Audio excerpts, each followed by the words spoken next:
ձեզ, ես Անիսեն եմ։ Որպեսզի երկիրը ապրի, հարկավոր են, որ իրավունքներն ապրեն։ Մեզ շրջապատում են մի մասնագիտության տերմարդիկ, որոնց համար օրենքը գերակա ուժ է։ Խոսքս իրավաբանների մասին է, որոնք օգնում են հասարակությանը ճիշտ հասկանալ իրենց իրավունքներն ու պարտականությունները։ Եվ այդ կարևոր մասնագիտությունը կրողներից մեկը այսօրվա մեր հյուրն է, փաստաբան Գևորգ Դավթյանը։ Բարև ձեզ, պարոն Դավթյան։ Բարև ձեզ։ Ինչու հենց իրավաբանի մասնագիտությունը եւ ով ձեզ ուղղորդեց կամ միգուցե խթան հանդիսացավ, որպեսզի դուք ընտրեք փաստաբանի մասնագիտությունը։ Դա ավելի հասուն տարիքի մոտ էր, երբ որ ես որոշում կայացրեցի իրավաբանական մասնագիտությամբ շարժվել, դրա խթաններից կարճ ասեմ եղել է իմ հայրիկի դասախոսը, ոչ թե անմիջապես նախատանել է, որ ես իրավաբանական մասնագիտություն ընտրեմ, այլ տրտեց այն հարաբերություններին, որտեղ կային որոշակի խճճված հարցեր, որի մեջ իմ հայրն էր, եւ ես որոշեցի նրա շահերը հետագայում որ մեծանան պաշտպանեմ, հետեւաբար նա խթան հանդիսացավ, որպեսզի ես ընտրեմ այդ մասնագիտությունը, թեև եւ ի սկզբանե ես երբևէ չէի մտածում, որ մեծանամ հենց իրավաբանական գիտելիքներ եմ ստանալու, որովհետեւ ի սկզբանե շատ եմ սիրել մաթեմատիկան, այսինքն այդ առարկան եմ շատ սիրել եւ անգամ իմ դասատուները մտածում էին, որ ես պարտադիր իրավաբանական ներողություն մաթեմատիկայի գծով պետք է գնայի։ Բայց այնուհանդերձ ես որոշակի այդ խթանի եւ մյուս հանգամանքներով պայմանավորված որոշեցի, որ իրավաբանական պետք է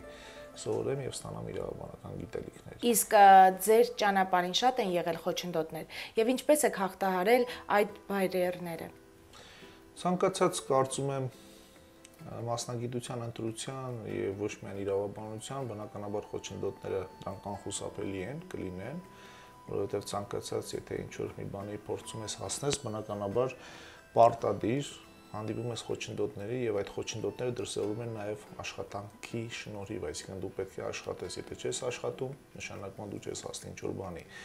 Դրանք մանր, այսպես ասած ժողովրդական խոսքով ասած, մանր-մունր խոչընդոտներ կարելի է համարել, որովհետև դեռևս այդ ժամանակ, երբ որ դու փորձում ես այդ մասնագիտությամբ շարժվել, դու բավականին թևուտիկում ունես քո ընտանիքը, քո շրջապատը, քո հարազատները, այսինքն դու դեռևս այն շեմը չես, որ ամեն ինչը ինքնուրույն անես։ Դրա համար այդ տարիքում իհարկե աշխատասիրությունը տվյալ դեպքում ինձ օգնեց, խոչընդոտները հաղթահարեցի այն առումով, որ ես աշխատեցի իմ վրա, որ պետք է գիտելիքներ ստանամ։ Իսկ մնացած առումով սկզբնական փուլում խոսքը վերաբերում է ֆինանսական, չգիտեմ, միգուցե նաև սոցիալական ինչ-որ հարցերի, բնականաբար այդ ժամանակ այդ ամբողջ խոչընդոտները, այդ ամբողջ ծանրությունը ծնողների ուսերին են եւ նրանք փաստորեն ինձ շատ բավականին օգնեցին եւ ես ստացա այն ինչ ստացա, այսինքն ես իմ տարիքին համապատասխանաբար սովորեցի եւ փառք Աստծո հասա նրան ինչ որ ուզում էի։ Շատ լավ։ Իսկ պարոն Դավթյան, կմտաբերեք ձեր առաջին իրավական գործը, ո՞րն է եղել այդ։ Իմ առաջին իրավական գործը դեռևս այն ժամանակ ես փաստաբան չէի, այսինքն իրավաբանականն ավարտել էի։ Ну, այսպես ասեմ, առաջին իրավաբանական գործը եղել է ընտանեկան գործ, եղել է իմ կնոջ գործը, երբ որ ինքը ընդունվել էր բու բարձրագույն ուսումնական հաստատություն իրավաբանական, մասնավոր իրավաբանական հաստատություն եւ ավարտելուց հետո որոշակի խոչընդոտներ էին առաջացել եւ ոչ միայն իրեն, այլ ամբողջ ուսանողներին չէին շնորհել այդ ավարտական վկայականները եւ այդ ընթացքում էր, որ ես ինքս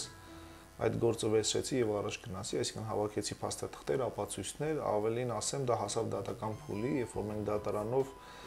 փորձեցինք վերականգնել ու նախ եւ առաջ իմ կնոջ իրավունքները, կարծում դա հետագայում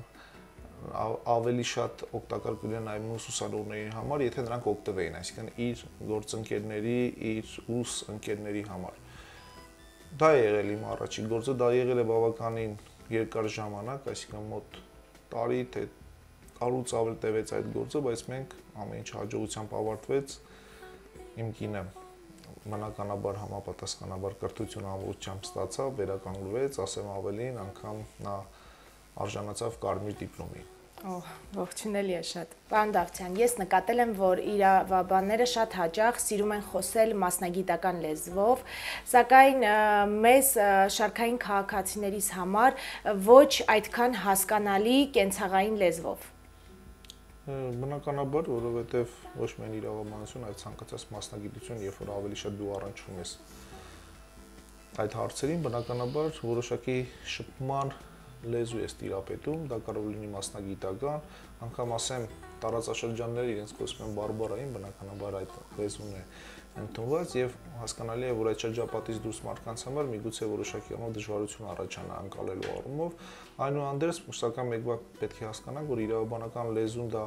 առաջին հերթին դա հայերեն գրական լեզուն է մեր հայրենի համար, սակայն կան որոշակի մասնագիտական տերմիններ, որոնք իհարկե կարող են ընկալելի չլինել։ Այդ իսկ պատճառով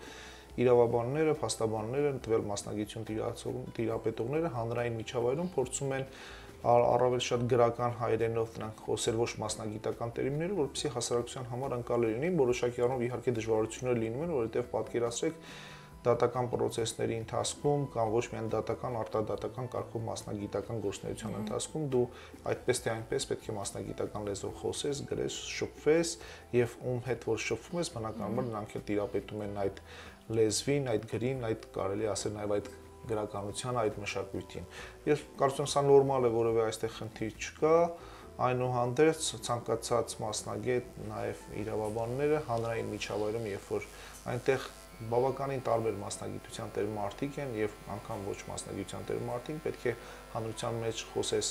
այնպես, որպեսզի հանրությունը ընկալի քո խոսքը, քո ասածը, որպեսզի հասնի քո խոսքը իր նշանակետին։ Քիշեք կյանքում կատարած հակաիրավական արարք, այսինքն դուք լինելով օրենքի մարդ, խախտել եք օրենքը երբևիցե։ Ես ավելի շատ ձեր հարցը հումորային ձևով եմ ընկալում, որովհետեւ բնականաբար երբ որ դու ինչ-որ մասնագիտության տեր ես, առավել քան այդ մասնագիտության մեջ պետք է փորձես առավել քան պատշաճ եւ իրավական լինես, բնականաբար չխախտես օրենքը, սակայն այնուհանդերձ կան բաներ, որոնք բացառություն են լինում, որովհետեւ իհարկե ինչպես ես, այնպես է նաեւ ցանկացած մարդիկ առանց իրավաբան լինելու էլ ցանկացած դեպքում կարող են կատարել հակաիրավական արարք, որովհետեւ օրինակի համար թեկուզ երթևեկության կանոնները խախտելը դա նույնպես հակաիրավական արարք է, այսինքն եթե ես ասեմ հակաիրավական արարք չեմ կատարել, դա մի քիչ ավելի շատ, չգիտեմ, հեքիաթային ժանրից կարող է լինի, որովհետև եթե մենք մարդ ենք, կարող ենք նաև սխալվել, սխալներ անել, բայց հարցը նրանում է, որ չպետք է փորձես կատարել այնպիսի արարք, որը սկզբունքային բավականին լուրջ ոչ միայն խնդրահարույց է, այլ խախտում է այլոց իրավունքները։ Եթե ես ամեն դեպքում չեմ մտաբերում, որ իմ առնվազն իրավաբանական, փաստաբանական գործունեության ընթացքում կատարեմ մի այնպիսի արարք, որով ես խախտեմ այլոց իրավունքները, չի բացառվում, որ եղած լինեն, բայց դրանք ուղղակի ես չեմ կարող մտաբերել, որովհետև անգամ ամեն դեպքում, եթե առած լինեի, կարծում եմ պատասխանատվությունը վրա պետք է հասներ։ Թեև կարող եմ ավելի վաղ ժամանակահատված գնալ, օրինակ մանկության տարիներ, որտեղ մենք այդ չարաճճիության կանխավարկածից ելնելով շատ էինք մենք կատարում հակաիրավական արարք, օրինակ գնում էինք, չգիտեմ, դաշտերում, այս ծիրանի ցոգորներն էինք գողանում, մտնում էինք ուրիշի բակերը, այսինքն այդ դրանք իրենց օբյեկտիվ կողմով իհարկե համարվում են հակաիրավական արարքներ, սակայն հաշվի առնելով, որ մենք դեռևս համապատասխանաբար չափահոսության տարիքը չէինք կազմել, դրանք ուղղակի կարող ենք ասել, որ դա մեր չարաճճիությունն էր, մեր մանկությունն էր։ Իսկ արդեն ավելի հասուն տարիքին փորձում ես ավելի ամեն ինչը լուրջ նայել, փորձում ես ավելի պատասխանատու լինել, որովհետև ցանկացած քո արածի համար պատասխանատվություն կրելու ես։ Ամեն դեպքում ձեր հարցին ուղղակի կարելի է պատասխանել, որ որևէ մեկը չի կարող խուսափել հակաիրավական արարքներ կատարելուց, քանի որ դրանք ըստ էության մեր հասարակական հարաբերությունների մեջ առկա են եւ բնականաբար ցանկացած հարցում դու պետք է ավելի կողմնորոշիչ լինես, սակայն դրանք այն իրավախախտումները չպետք է լինեն, դրանք ավելի շատ կարող են լինել վարչական զանցանքներ, ոչ թե քրեա իրավական արարքներ, դրանք կարող են լինել որոշակի քաղաքացիական իրավական արարքներ, որովհետեւ եթե խոսքը գնում է այն արարքների մասին, որոնք առավել քան խախտում են այլոց իրավունքները եւ լուրջ պատասխանատվություն են առաջանում, ոչ միայն ես, այլ նաեւ ցանկացած քաղաքացի պետք է խուսափի դրանից, որովհետեւ նա այդ արարքը կատարելով չի կատարում իր համար, նա խախտում է մյուսի իրավունքը, հետեւաբար անթույլատրելի է որևէ կերպ այնպիսի արարք կատարել, որ խախտես դիմացինի իրավունքը։ Ու դիմացին ասելով դա բոլոր սուբյեկտներն են, այդ թվում նաեւ պետությունը։ Իսկ Հայաստանից դուրս կամ Հայաստանում մասնակցել եք կոնֆերանսների։ Ավելի երիտասարդ ժամանակ այո մասնակցել եմ, Մասնագիտական միջոցառումներ են եղել, հրավերներ են եղել, այն ժամանակ շրջակա միջավայրի իրավական պահպանության ոլորտում նորից իրավական ասպարեզում գործունեություն եմ իրականացրել, այն ժամանակ մասնակցել ենք, հրավերներ ենք ունեցել, առավել ևս մենք ինքներս նաև կազմակերպություն էինք ընկերներով հիմնադրել, որտեղ իրավական մասը ամբողջությամբ ես էի կարգավորում, այդ առումով մենք ինքներս ենք կազմակերպել միջոցառումներ, հիմնականում Հարևան Հանրապետությունում, Վրաստանի Հանրապետությունում, դա առավել երիտասարդ տարիքում, սակայն հետագայում նույնպես հրավերներ բազմաթիվ ստացել ենք, մասնակցել եմ Եվրոպայում, հիմա չեմ կարող մտաբերել կոնկրետ ինչեր, բայց ստանդարտացման ոլորտում իրավական հարցերի հետ կապված նույնպես մասնակցել եմ, եթե ավելի մանրամասն կհետաքրքրի, փորձեմ ավելի մանրամասն վերհիշել։ Հիմնականում այսքան էլ եղել, բայց այնուհանդերձ ցանկացած դեպքում դրանից ոչ մեկս չենք խուսափել, ոչ միայն ես, նաև իմ գոլեգաները, ի նկատի ունեմ փաստաբանները, որոնք բազմաթիվ դեպքերում ոչ թե ուղղակի հայցողական իրավունքով պայմանավորված պետք է մասնակցեն, այլ որոշակի առումով դու պարտադրված ես, որովհետև այդ մասնակցությունը ինքը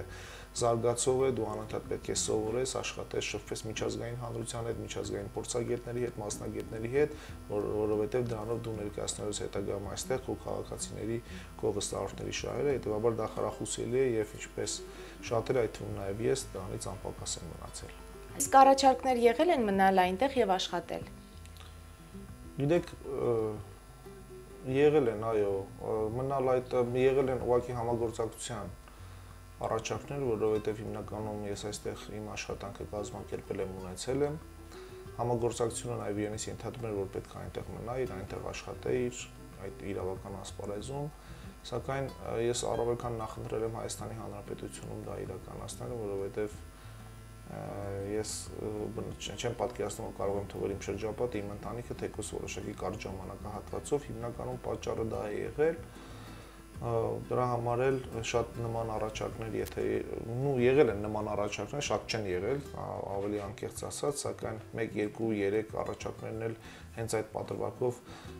ոչ թե մերժվել են, որտեղ մերժումը ավելի, այսպես ասած, իրավական չէ, ուղղակի համամիտ չեմ եղել այդ առաջարկի հետ, բնականաբար հենց այն դրդապատճառներով պայմանավորված, որ նախ մենք ինչ անում ենք, այստեղ աշխատում ենք, պետք է Հայաստանի Հանրապետության քաղաքացիներս այստեղ աշխատենք, այստեղ զարգացնենք եւ այստեղ մարդկանց իրավունքները եւ շահերը ներկայացնենք, որը ավելի շատ նպաստելու է այդ երկրի զարգացմանը։ Առավել քան նաեւ հենց քո առաջխաղացմանը։ Այդ իսկ պատճառով էլ ցանկացած առաջարկին, եթե հիմա էլ առաջարկեն, ես կդժվարանամ համաձայնվել նման առաջարկներին, որովհետեւ հենց այդ դրդապատճառները ինձ ստիպում են, որ ես Հայաստանում աշխատեմ, գործեմ եւ ապրեմ։ Դրա մեջ շատ մեծ նշանակություն ունի ընտանիքը, բնականաբար, որովհետեւ ես գիտեմ, որ բոլորն էլ ընտանիք սիրում են, ես առավել քան ընտանիքը վերաբերվում եմ այնպես, կարծես ինձնից առանձնացված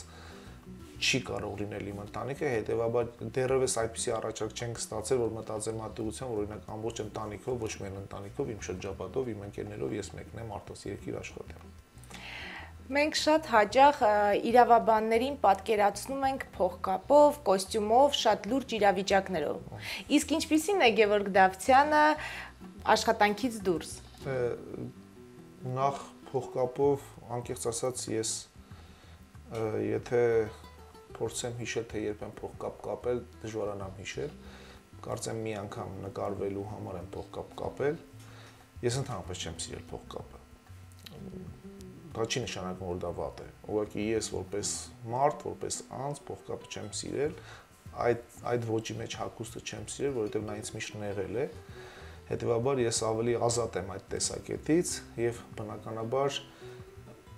փողկապը որոշակի առումով, եթե ես փորձեի կապել, ինձ կկաշկանդեր ոչ միայն իմ գործունեության, այլ ընդհանրապես ցանկացած շփման հետ։ Այդ իսկ պատճառով ես փողկապ երբեք չեմ նախընտրել, կարծում եմ չեմ էր այն տարիքին չեմ, որ արդեն նախընտրեմ փողկապ կապեմ, անկախ նրանից, թե այդ միջավայրում ինչ է պահանջում։ Իսկ ինչ վերաբերվում է դրանից դուրս փողկապ ասելով, ես գրեթե հասկանում եմ, որ դուք հարցում եք ընդհանրապես իր այդ ֆորմա, այդ կոստյում, այդ ֆորմա одежда ռուսական ասածը, դա նորմալ է ոչ միայն իրավաբանների համար, ցանկացած դեպքում, երբ որ դու հանրային միջավայր ես դուրս գալի, որոշակի հանդիպումների մեջ, մասնագիտական գործունեության մեջ, նամանավանդ իրավաբանական գործունեության մեջ, երբ որ գործում ես դատարանների հետ, դու ուղղակի, այսպես ասած, զուտ հանրային իմաստով ասած դու ունես պարտավորություն քո հագու կապը նորմալ լինի, կոստյումով, համապատասխանաբար հագուստով, մաքուր կոկիկ, որովհետև դա նաև ցույց է տալիս քո հենց մասնագիտությունը, այսինքն մասնագիտության առաջին իսկ հայելիներից մեկն է։ Իհարկե չես կարող ասել, որ դա էական նշանակություն ունի, որովհետև արտաքինը չի, որ որոշում է տվյալ մասնագիտության լավ կամ վատ լինելը, կամ ավելի շատ շահերի ներկայացվածություն ավելի պատշաճ մակարդակի լինելը, բայց այնուհանդերձ դա նշանակություն ունի, բնականաբար, ինչպես ես կարծում եմ, նաև բոլոր իրավաբանները դրան առանձնահատուկ ուշադրություն դարձնում են, սակայն իմ մոտ մի քիչ ավելի ազատ է, որովհետև ես միշտ սիրում եմ ազատ լինել, ազատ հագնվել, անգամ աշխատանքից դուրս, որովհետև երբ որ ասում եմ աշխատանքից դուրս, կարծես թե փաստաբանները կարող են օրվա 24 ժամն էլ աշխատանքի մեջ լինեն, այսինքն չկա պլանավորված, որ առավոտը 9-ից 6-ն ես աշխատում, 6-ից հետո չես աշխատում, որովհետև շատ հանգիստ կարող ես դու օրինակ ինչպես բժիշկը, նաև փաստաբանը առաջին օգնություն շահերի ներկայացման համար անգամ գիշերը ժամը 12-ից հետո հստակ օգնության հասնի եւ այդ ընթացքում կարող ես դու ուղղակի հագուստով լինես ավելի ազատ հագուստով, քան կլիներ ենթադրենք այն ժամանակ, երբ որ ամեն ինչը պլանավորված էր, որ պետք է լիներ։ Այդ իսկ պատճառով էլ հագուստը էական նշանակություն ունի մեր համար, բայց ես նախընտրում եմ ավելի շատ ազատությունը, որովհետեւ դա նույնպես իրավական, եթե այսպես ասենք, իրավական կատեգորիա է, ազատ լինելը, ազատության իրավունքը եւ հետեւաբար ես որևէ հագուստի չեմ կաշկանդվում, անգամ ես տանը շրջապատում թեկուս ինչ որ դուրս եւ սպորտային ոճով եւ ընդհանրապես ցանկացած այլ ոճով լինում եմ որևէ կաշկանդվածություն այդ առումով չունեմ, բոլորի հետ շփվում եմ իմ ընտանիքի, հարազատների, հանգստյան օրերին որևէ խնդիր չունեմ։ Հիմնականում սա է։ Ձեր կարծիքով մենք օրինապահ ազգ ենք։ Օրինապահ ազգ ենք թե ոչ, գիտեք, շատ բարդ հարց եք տալի իրականում, որովհետև ես մի քիչ դժվարանում եմ սովորաբար գնահատականներ հնչեցնել հանրությանը, համարավանդ ազգին, որը կարող է որոշակի առումով թե բացասական թե դրական ընդունվել։ Ես կարծում եմ բոլոր ոչ միայն մենք հայ ազգը, այլ նաև ցանկացած ազգ եւ ցանկացած երկրի քաղաքացի ուղղակի պարտավոր է լինել օրինապահ։ Ինչու եմ այդպես ասում, որովհետև եթե մենք օրինապահ չենք, դա նշանակում է մենք ինքներս ենք մեղավոր, որ մենք օրինապահ չենք, այսինքն մենք օրինապահ չենք, որովհետև նշանակում է մեր մոտ օրենքները, որոնք գրված են, որտեղ կանոնակարգվում են մարդկանց իրավունքները, առավել քան թույլ են դրանք, այսինքն երբ որ օրինակ դու կատարում ես որևէ խախտում եւ դրա համար պատասխանատվություն չես կրում, նշանակում է դու այստեղ վերածվում ես ոչ օրինապահ քաղաքացու։ Շատ պարզ օրինակ կարող եմ ասել, դրանով դուք ձեր տված հարցի պատասխանը կարծում եմ կկռահեք, երբ որ օրինակ Եվրոպայից քաղաքացիներ են գալի եւ երբ որ տեսնում են հայրը փողոցը անցումով չեն անցնում, 1, 2, 3 եւ որևէ պատասխանատվություն չեն կրում, դրանք առավել քան սկսում են ավելի շատ չանցնել անցումով։ Այսինքն նույն այն օրինապաշտ քաղաքացին, որը Եվրոպայի քաղաքացի է իր երկրում, որ բացառված է, որ նա երբևիցե երթևեկության կանոնները խախտել, նա Հայաստանում սկսում է երթևեկության կանոնները խախտել։ Այսինքն այն հարցը, որ դուք տալիս եք արդյոք ազգը օրինապաշտ է կամ օրինապահ է, արդյոք կանոնները պահպանում է թե ոչ, ենթարկում է օրենքով թե ոչ, դա կախված է միջավայրից, դա կախված է տվյալ երկրի իրավական վիճակից եւ առաջին հերթին մեզանից։ Եթե մենք կարողանում ենք ինքներս պահանջներ ներկայացնել, ինքներս նորմալ վճարումները կատարել, հավատացեք, որ մենք կլինենք ամենաօրինապաշտը։ Որևէ տարբերություն չկա այս ազգայինի հետ կապված իմ կարծիքով համեմատել, որովհետև անկախ նրանից, որ ազգի ներկայացուցիչ ես, դու պետք է ենթարկվես այդ հասարակական կանոններին, այդ կարգերին։ Եթե ուրեմն դրա մեջ, եթե օրինակ դուք գտնում եք, որ մենք ավելի քան օրինապաշտ չենք, մեր ազգը մյուսների հետ համեմատած, հավատացեք, դրա մեղավորը մենք ինքներս ենք։ Այո, մենք ինքներս ենք մեղավորը։ Ձեր կյանքի ամենամեծ ձեռքբերումը ո՞րն է եղել։ Ազատությունը։ Ես մի քիչ ավելի կարող եմ բացել, ինչ ասել է իմ համար ազատություն, ես միշտ սիրել եմ լինել ինքնուրույն, ազատ աշխատել, ազատ գործել եւ դա ինձ ավելի շատ տվել է ամեն ինչ, այսինքն սովորել եմ, ավարտել եմ, ծնողներս ինձ տվել են ինքնուրույնություն, ես շարունակել եմ ինքնուրույն, ազատ լինել եւ որևէ ենթակայության տակ չլինել։ Իհարկե խոսքս չի վերաբերվում, որ մեր բազմաթիվ քաղաքացիներ, թե Հայաստանում, թե Հայաստանի դուրս, եթե աշխատում են այստեղ այնտեղ, նրանք նշանակում է ազատ չեն, ոչ, ուղղակի ես դրա ավելի շատ գաղափարական իմաստի ջատագովն եմ, որովհետև դու կարող ես լինել աշխատակից, բայց կարող են քեզ օրինակի համար որևէ հարցում թելադրել, ասել, որը լինի ոչ ճիշտ, դու լինես ազատ եւ կարողանաս ինքդ ընդդիմանալ, արտահայտվել։ Ես կարծում եմ ազատությունը դրանով է։ Այդ իսկ պատճառով դրանով է պայմանավորված, միգուցե որ ես ինքս ամեն ինչը ինչ որ ստեղծել եմ գործունեության մեջ, մասնագիտական գործունեության մեջ, փորձել եմ ինքնուրույն անել, ինքնուրույն իմ կազմակերպությունը ստեղծել եւ չեմ եղել որևէ մեկի աշխատակիցը։ Զուտ դրա համար միգուցե հուսափելով որևէ ձևով հանկարծ օրինակ այդ ստորադասության հետ կապված որոշակի առարկություններ ներկայացնելուց։ Ես կարծում եմ ցանկացած անձի համար ազատությունը ամենավեհ գաղափարն է եւ ես համարում եմ, որ այո, իմ ամենամեծ ձեռքբերումը դա ազատությունն է եւ հույսով եմ դա որևէ ձևով չի կարող սահմանափակվել եւ ոչ միայն իմ, այլ նաեւ մեր բոլոր քաղաքացիների։ Լավ, պարոն Դավթյան, մի փոքր եկեք խոսենք ձեր ընտանիքի մասին, կներկայացնեք ձեր ընտանիքը։ Ես իհարկե ես արդեն իսկ իմ նախորդի խոսքում ասացի, որ ես չեմ կարող ուղղակի իմ ընտանիքից թեկուզ կարճ ժամանակով բաժանվել, որովհետեւ շատ եմ ընտանիք սիրում, հետեւաբար ունեմ ընտանիք, համեմատած ներկա իրավահարաբերություններում այլ անձանց ընտանիքների հետ, կարելի է ասել իմ ավելի բազմազավակ ընտանիք է, որովհետև ես ու կինս ունենք 4 երեխաներ, 3 տղա, 1 աղջիկ, տղաս ծառայում է Հայաստանի Հանրապետությունում, իր պարտադրի զինվորական ծառայությունն է անցնում, արդեն մոտ 4 ամիս է, ունեմ 1 աղջիկ, մնացածը նույնիսկ տղա են, ունեմ փոքրիկ տղա, հեսա կլինի 4 տարեկան, ինչ ասեմ, շատ ուրախ եմ, դա նույնպես ազատությունն է, իմ եւ իմ ընտանիքի ազատությունն է, բացարձակ որևէ հարցով, այնպես ինչպես ես եմ մտածում, փորձում եմ նույն ձևով էլ իմ երեխաները, իմ ընտանիքը շարժվի առաջ, այսինքն չանի այն ինչ որ ես եմ ուզում, անի այն ինչ որ ինքն է մտածում, ինքն է անում, սակայն այդ ընթացքում բնականաբար պետք է փորձես դու դա ավելի շատ տալ, որպեսզի մարդը ինքը ընկալի դրա գաղափարը։ Ես կարծում եմ, որ այս առումով իմ ընտանիքը հաջողված է եւ ես շնորհակալ եմ իմ ընտանիքին, իմ ընտանիքի բոլոր անդամներին, իմ ծնողներին, որովհետեւ իմ ծնողները բավականին մեծ լուր են ունեցել մեր ընտանիքի ձևավորման հարցում, հետեւաբար ուղղակի ընտանիքը չսիրելը, չհարգելը բնականաբար մեր շրջապատից, մեր հարաբերություններից դուրս են եւ կարծում եմ բոլոր նորմալ ողջախոհ քաղաքացիների, անձանց, սուբյեկտների համար նույնպես ընտանիքը պետք է լինի բարձրագույն արժեք, ասեմ որ իրավաբանության մեջ էլ է դա այդպես, ու որոշակի առումով կարող ենք համեմատական հասկացնել, թեև իմ ընտանիքով ասեցինք ընտանիք պետություն հասկացությունները, որովհետեւ եթե դու սիրում ես քո ընտանիքը, դու սիրում ես նաեւ քո պետությունը, անկախ նրանից ոնց է, եթե դու ուզում ես պահես քո ընտանիքը, դու նույն ձևի պետք է փորձես պաշտպանել եւ պահել քո պետությունը, այսինքն պետք է այդքան սիրել, ազատ լինելով հանդերձ, որպեսզի դու կարողանաս ընտանիքում եւ լինես հարգված եւ հարգես մյուսներին, նույն կերպ կլինի պետությունը։ Այդ իսկ պատճառով ես կարծում եմ, որ Հայաստանի Հանրապետությունում պետք է ընտանիքները լինեն ավելի սիրով, համակերպված, ազատ եւ դրանով մենք կկառուցենք այն մեր ցանկալի պետություն, որ միշտ մեր սահմանադրության մեջ գրում ենք, մենք Հայաստանի Հանրապետությունը իրավական պետության բջիջը ըստիս դա հենց ընտանիքն է, կայուն, սիրով, համերաշխ։ Ունենան ծնողներ եւ լինեն երջանիկ։ Առավել եւս ներկա ժամանակներում բնականաբար ընտանիքը պետք է զուտ չսահմանափակվի միայն կին եւ ամուսին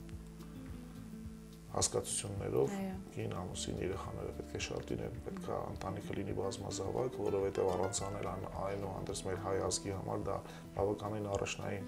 կարելի ասել գերխնդիրներից մեկն է եւ ցանկացած դեպքում մենք ինքներս պետությունը, երկիրը պետք է դրա համար լուրջ խթանիչ միջոցառումներ ձեռնարկի, որպեսզի ընտանիքները բազմանան ու բազմանալը չի վերաբերում ուղղակի այդպես արհեստական, ոչ, եթե ասում ենք ընտանիք, պետք է լինի սեր եւ համերաշխություն, չպետք է լինի բաժանություններ, չպետք է լինի գժտություններ, այդ իսկ պատճառով ամենակարևոր հիմքը ընտանիքի դա ընտանեկան դաստիարակությունն է, ընտանեկան կրթությունն է, նաև հենց միջնակարգ կրթությունն է։ Այո, եւ ինչպես ասում են, երեխան ընտանիքի դեմքն է ներկայացնում։ Միանշանակ, այո, երեխան ընտանիքի դեմն է, պտուղը ժողովրդական խոսքա, պտուղը ծառից հեռու չի գնում, իհարկե լինում են եւ որ են գնում, բացառություններ են լինում, այո։ Սակայն դա նշանակում է, որ այդ պտուղը իսկապես ընտանիքից հեռու է եղել, այդքան ընտանեկան դաստիարակությունը չի տեսել, լինում են այդ տարբեր կամ դեպքեր։ Ես կարող եմ միայն ցավով արձանագրել, որ օրինակ իմ մասնագիտական գործունեության մեջ բավականին ընտանեկան վեճեր կան, որ ինքդ զարմանք ես ապրում, որ կարող են լինել այդպիսի վեճեր, այնուհանդերձ դա մեր ցավը կլինի, եթե մենք ընտանիքները լինեն ոչ թե ընտանիք, այլ ուղղակի զուտ արհեստական կոչվելու համար ընտանիքները պետք է լինեն սիրով, համերաշխ, հարգեն միմյանց։ Գիտեք, մարդիկ բոլորն էլ ունենում են սխալներ։ Ինչպես բոլոր, այնպես է ես նույնպես ունեմ սխալներ, բնականաբար մենք պետք է կարողանանք մեկս մյուսին ներել։ Եթե քո մոտիկ ընկերն է, քո ընտանիքի անդամն է, քո կինն է, քո ամուսինն է, դուք պետք է միմյանց հասկանաք, դուք պետք է միմյանց սխալներն ուղղեք, անգամ ամենածանր դեպքերում։ Հենց դրանում է ընտանիքի գաղափարը։ Նույնն էլ պետությունն է։ Դու պետության համար պետք է անես մի բան, նոր պահանջես պետությունից։ Իսկ դուք կցանկանայիք, որ ձեր երեխաները գնան ձեր ուղով եւ ընտրեն ձեր մասնագիտությունը։ Ընդհանրապես չեմ մտածել դրա մասին, անկեղծ ասած, նշանակում է այստեղ ցանկության հարց չի։ Այսինքն այնպես չի, որ ես կցանկանամ, որ իմ երեխան դառնա իրավաբան, քանի որ ես ինքս իրավաբան եմ։ Դրա մասին չեմ մտածել, կարիք էլ չկա մտածելու, ես կցանկանամ, որ իմ երեխաները ուղղակի ինչպես ծնվել են, այնպես էլ շարունակեն ապրել, մեծանալ եւ չխախտեն օրենքները, չխախտեն համակերպության կանոնները, չխախտեն որևէ մեկի իրավունքը։ Անկախ նրանից կդառնան իրավաբան, կդառնան բժիշկ, թե ընդհանրապես մասնագիտություն չեն ընտրի կամ ինչ-որ արհեստի կամ մշակույթի գրող կլինեն։ Իմ ցանկությունը դրանում է։ Ես երբեք որևէ ձևով իմ զավակներին, իմ դստերը չեմ ուղղորդի, որպեսզի նա ընտրի իրավաբանությունը, բնականաբար ընտանիքներում, օրինակ իրավաբանների ընտանիքում հիմնականում մեծանում են իրավաբանները, դա բնական է, դա հենց այն գաղափարն է, որ դու այն ինչ տեսնում ես, դա ես ուզում սովորել, այսինքն եթե իմ ընտանիքում իմ երեխաները տեսնում են, որ իր հայրը կամ իր մայրը, իմիջիայլոց իմ կինն էլ իրավաբան է, այսինքն մենք նույն մասնագիտության տեր մարդիկ ենք, եթե նրանք այդ գործունեությամբ են զբաղվում, նրանք տեսնում են, ավելի շատ շփվում են դրա հետ, բնականաբար նրանք կարելի է նաև անգամ մեխանիկորեն նրանք իրեն ցանկանում դառնալ այդ մասնագետ։ Այդ առումով այո, սակայն ինչ վերաբերում է մեր ցանկությանը, իմ կամ իմ տիկնոջ ցանկությանը, որ մեր երեխեքը մեր ուղիով գնան, ոչ ես նման ցանկություն չունեմ, թող իրենք որոշեն, իմ միակ ցանկությունը, որ նրանք ուղղակի մարդ ծնվել են նրան մարդ, ուղղակի լինեն հարգված, սիրեն իրենց, կազմավորեն իրենց ընտանիքը, սիրեն իրենց երկիրը եւ որևէ մեկի իրավունքը չխախտեն։ Դա իմ ամենամեծ ցանկությունն է։ Եթե դրանք դա կարողացան ինքնուրույն անել, ուրեմն հավատացեք ինձ, որպես ծնող, դա կլինի իմ ամենաերջանիկ պահերից մեկը։ Ինչ եք կարծում, ձեր մասնագիտության ամենակարևոր հատկանիշներից մեկը ո՞րն է։ Ես սովորաբար իրավաբանությունը միշտ իմ համար եղել է թեև տեսության մեջ այդպիսի հասկացություն չկա, ես ինքս իմ համար ստեղծել եմ, որ իրավաբանությունը դա ավելի շատ մարդաբանություն է։ Այսինքն, եթե դու ունես իրավաբանական գիտելիքներ, նշանակում է դու առավել քան պետք է ծանոթ լինես մարդուն, հոգեբանությանը, նիստ ու կացին, առօրյային։ Այսինքն, տվյալ դեպքում, եթե այդ առումով մենք զուգահեռներ անցկացնենք մարդ եւ իրավաբանություն, որը ես ինքս համարում եմ, որ դա նաեւ առաջին հերթին մարդաբանությունն է, կարելի ասել, որ աշխարհի բոլոր մարդիկ, բոլոր քաղաքացիները, նրանք հենց ծնե ի սկզբանե նրանք նաև իրավաբաններ են, որովհետև նրանք իրենք են հասկանում, որ խախտվում է իրենց իրավունքը եւ փորձում են պաշտպանել իրենց իրավունքները։ Պարտադիր չի լինես իրավաբան նոր պաշտպանես, անգամ ցանկացած հարաբերության մեջ, անգամ ամենավատ հարաբերության մեջ, երբ որ կռիվներ են լինում, մարդը փորձում է այդ կերպ պաշտպանել իր իրավունքը։ Այսինքն այդ տեսակետից հենց պայմանավորված ցանկացած մարդ առաջին հերթին հենց իրավաբան է։ Սակայն մեր առօրյա արդեն այս կարգավորումների համատեքստում իրավաբանը մի քիչ առավել քան ինքը կանոնակարգում է, որպեսզի հանկարծ այդ պաշտպանության իրավունքների ոլորտում այլոց իրավունքները չխախտվի։ Եվ հետևաբար իրավաբանության ամենակարևոր հատկանիշը այստեղ դու պետք է հասկանաս մարդուն ինքդ քեզ։ Այսինքն ինքդ պետք է փորձես լինել չխախտողը, հարգողը, որպեսզի կարողանաս մյուսինը ներկայացնես, մյուսի իրավունքը չխախտես եւ ամենակարևորը կարողանաս նրան դնես այն ուղու վրա, որպեսզի նա նորից վերադառնա այն ուղին, որտեղ որ ինքը ծնվել է մարդ արարած։ Եվ այդ առումով իրավաբանությունը շատ անգամ առավել քան սերտաճած է, ոչ թե շատ անգամ հիմնականում սերտաճած է հոգեբանության մեջ, եւ հոգեբանությունը հասկանում է, որ ամենաբարձր եւ ամենակարևոր առարկաներից մեկն է, որով մարդիկ կարողանում են մեկը մյուսին կարողանան ներշնչեն լավը, դրականը, հարգելին եւ հետեւաբար այդ հանգամանքներով պայմանավորված ես չեմ ուզում անգամ իրավաբանությունը առանձնացնել մյուս մասնագիտությունների հետ, կարծում եմ ցանկացած այլ մասնագետ նաև ինքը իր մեջ նաև իրավաբան է։ Իսկ դուք ձեզ համարում եք հաջողակ, ինչու՞ չէ երջանիկ մարդ։ Այդ հարցի պատասխանը ես իհարկե չեմ կարող տալ, որովհետև ես այդ հարցի պատասխանը անկեղծ չունեմ։ Հաջողակ իրավաբան նորից չեմ կարող ասել, դա երևի թե կասեն ինձ այդ շփողները մասնագիտական առումով, իսկ հաջողակ մարդ, հաջողակ ընտանիքի հայր, ես կարծում եմ այո, ես այդ առումով հաջողել եմ, քանի որ հարգում եւ սիրում եմ եւ կարծում եմ դա նույնպես փոխադարձ է, այդ առումով կարելի է ասել, սակայն այնուհանդերձ բացարձակ իմաստով այդ հարցին պատասխանելը դա ես այն սուբյեկտը չէ, որ կարողանամ այդ հարցին հստակ պատասխանել, այդ պատասխանը կտա ընտանիքը, կտա այդ շրջապատը եւ վերջապես կտաք դուք հանրությունը բոլորը կտան։ Եթե ես որևէ կերպ արժանանամ որևէ ձևով որևէ հարաբերության մեջ քննադատականի, նշանակում է դեռևս ես լիքը տեղ ունեմ շտկվելու, աշխատելու, որպեսզի մյուս անգամ չարժանանամ որևէ բացասական վերաբերմունքի։ Այդ հարցի հասցեատերը հասարակությունն է, հանրությունն է։ Իսկ ձեր կյանքի կարգախոսը ո՞րն է։ Որպես այդպիսին առանձնահատուկ կարգախոսներ ինձ համար չեմ առանձնացրել, սակայն ընդհանուր համատեքստում կարելի ասել իմ որպես եւ մասնագետ եւ որպես մարդ լինել իրավատեր եւ օրինապաշտ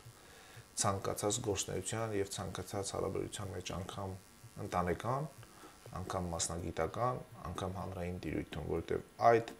տերմինները, որ ես օգտագործեցի, օրինապաշտ, իրավատեր, այսինքն պահանջատեր քո իրավունքներին եւ օրինապաշտ հարգել օրենքը, հարգել մյուսի իրավունքները։ Շատ շնորհակալություն, պարոն Դավթյան, որ թույլ տվեցիք բացահայտել ձեզ, նախ եւ առաջ որպես լավ մարդ, իսկ հետո որպես լավ մասնագետ, ցանկանում եմ ձեզ նորանոր մասնագիտական ձեռքբերումներ։ Շնորհակալություն նախ դրական գնահատանքի համար, բարի ու լավ ցանկությունների համար, սակայն կարող եմ ասել, որ այնուհանդերձ ցանկացած պարագայում դեռևս ես մեծ անելիքներ ունեմ իմ շրջապատի, իմ ընտանիքի համար, իմ համար եւ ցանկացած դեպքում մի քիչ միգուցե ձեր ասածը իմ մասին դրական, այդքան դրական, միգուցե մի քիչ ավելի չափազանցված էր։ Իմ կարծիքով ոչ։ Ես շատ ուրախ կլինեմ, իհարկե, բայց կարծում եմ մենք նաեւ ես, նաեւ բոլորը դեռևս բավականին անելիքներ ունենք, որովհետեւ մենք ամեն քայլափոխի կարող ենք սխալվել, կարող ենք սայթաքել, սակայն ամենակարևորը հիշենք, հասկանանք, որ ինչ հարաբերություններում էլ որ լինենք, չխախտենք որևէ մեկի դիմացինի իրավունքը։ Դրանով մենք ինքներս մեզ կսիրենք։ Ես եմ շատ շնորհակալ ձեզանից, ես կարծում եմ այն ինչ որ դուք ասեցիք, շատ ավելի անգամ դուք դրան արժանի եք, դուք ձեր շրջապատը եւ դրանում է կարելի այն աստվածաշնչյան խոսքերից մեջ բերել, նաեւ մենք քրիստոնյա ենք եւ ոչ միայն ցանկացած կրոն, եթե դու ուզում ես լինես, գոյատևես, ազատությունը վայելես, դու պետք է ցանկացած հարաբերության մեջ ամեն ինչը սիրով հաղթահարես եւ ոչ ատելությամբ։ Եթե Ադամն ու Եվան ունենային լավ փաստաբան, մենք դեռ կգտնվեինք դրախտում։ Դե ինչ, այսօր այսքանը։